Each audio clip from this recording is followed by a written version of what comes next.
Somewhere in the ancient past, before kings drew borders and merchants counted tongues, there was one people, one speech, and one plane. Genesis 11 opens with a statement so simple, it is almost incomprehensible. The whole earth shared one language and a common vocabulary. And yet, what those words describe is the last moment of unified human history, before the fracture that shaped every civilization that followed. The place was Shinar, the broad, flat land between the Tigris and Euphrates rivers, the region we now call southern Mesopotamia. The people who settled there were not primitive wanderers.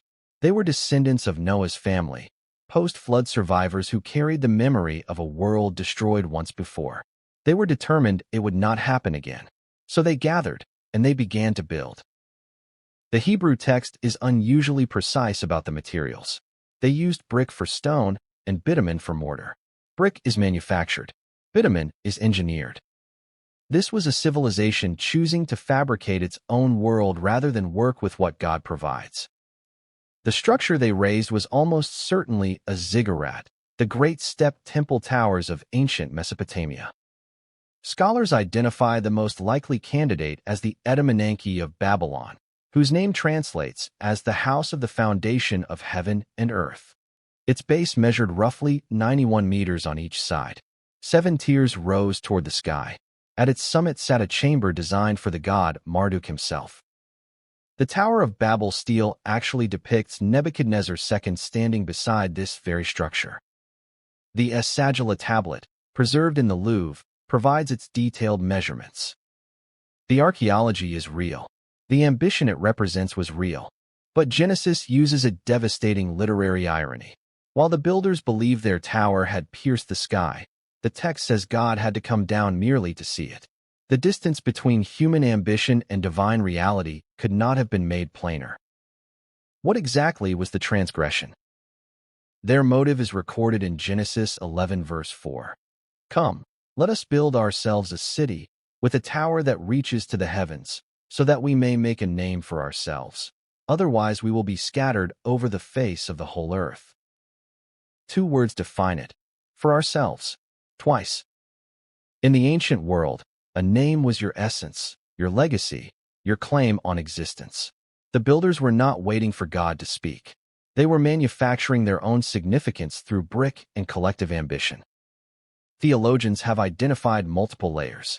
There is Augustine's reading, pride reaching for the divine, the tower as a physical version of Eden's temptation. There is defiance of the creation mandate, because God had commanded humanity twice to fill the earth, and these people gathered instead. There is the totalitarian impulse, a unified humanity mobilized not for worship, but for empire, under Nimrod, whose very name means to rebel. And there is the religious dimension. The ziggurat was a theological statement, a stairway designed to pull heaven down to earth on human terms. The Babel project was, at its core, a civilization built as though God were irrelevant. God's response is swift. Genesis 11 verse 7 records the divine counsel. Come, let us go down and confuse their language. The same grammar as the builder's own words, turned back on them. Languages multiplied, peoples dispersed, and the name itself became the verdict. Babil meant gate of God in Babylonian. The Hebrew writer called it Babel, meaning confusion. What was meant to be an entrance to heaven became a monument to human disorder. The table of nations in Genesis 10 shows us where they went. 70 nations, one family, a world suddenly divided.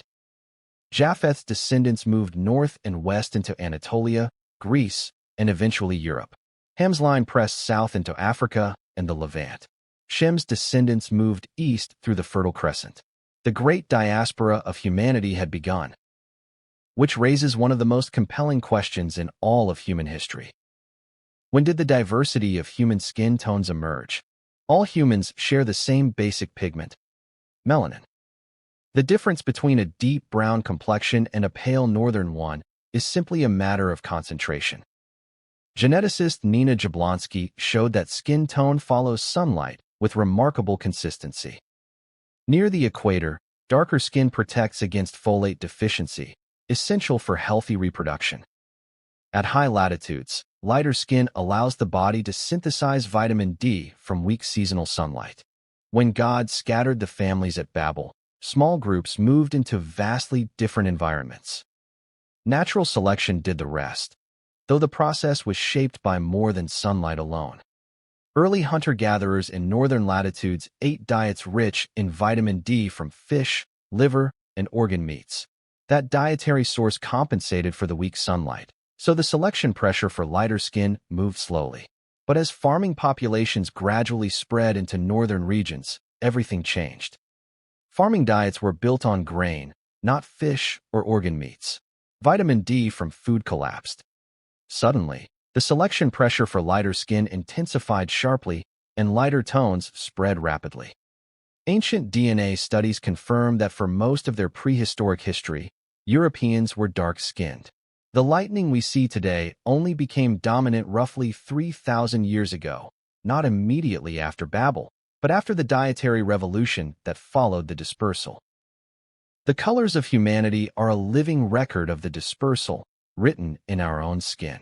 One family, one origin, beautifully diversified by the world God sent them into.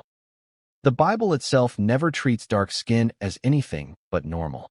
The Song of Solomon opens with a bride declaring, "I am dark and beautiful." Moses married a Cushite woman, and when Miriam spoke against the marriage, it was she who faced divine judgment. The Ethiopian eunuch of Acts 8 became one of the earliest Gentile converts. Dark-skinned people appear throughout the biblical story not as outsiders, but as participants, witnesses, rescuers, and believers. The memory of Babel did not stay in the Bible. The ancient Sumerian poem, In Merkur and the Lord of Aratta, one of the oldest texts ever found, describes a golden age of a single language, disrupted when a god altered human speech. In Hindu tradition, a great tree was cut down, and its scattered branches became new peoples with new languages. Mesoamerican Toltec records describe a post-flood tower abandoned when its builders suddenly could not understand one another. When the same story echoes independently across Mesopotamia, India, and the Americas, it is reasonable to ask whether something real is being remembered. The archaeology points in the same direction. Around 3100 BC, the remarkably unified Uruk civilization suddenly collapsed. Colonies were abandoned. Distinct local cultures appeared simultaneously. Multiple separate writing systems emerged within a few centuries, as if every separated community had to invent its own way of writing things down. The confusion of tongues did not end human history. In a profound sense, it began. And God reserved the final word for Pentecost, where the Holy Spirit used every language in the world to proclaim one name. But the story is not finished. Somewhere in the post-Babel world, in one of the greatest cities of the ancient Near East, a man named Abram heard a voice. The very thing the builders of Babel had grasped for, God offered him freely as a gift of grace. That city was You Are, and that is where we are going next.